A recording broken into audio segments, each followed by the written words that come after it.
काठमाडौँको सबसे हाइटै यही होला है काठमाडौँको सबसे हाइट यही होला तिमी चाहिँ आएको अहिलेसम्म म फर्स्ट टाइम आएको उचाइ गएको छैन नगरकोट गएको छैन नगरकोट गएको छैन शिवपुरी पनि गएको छैन गएको छैन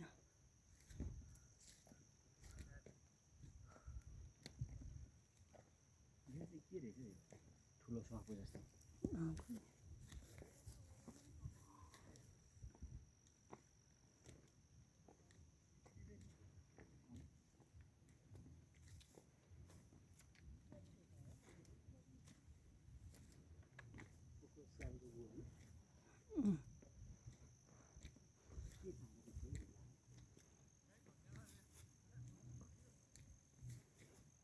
यहाँ तल पनि मान्छे कुद्नु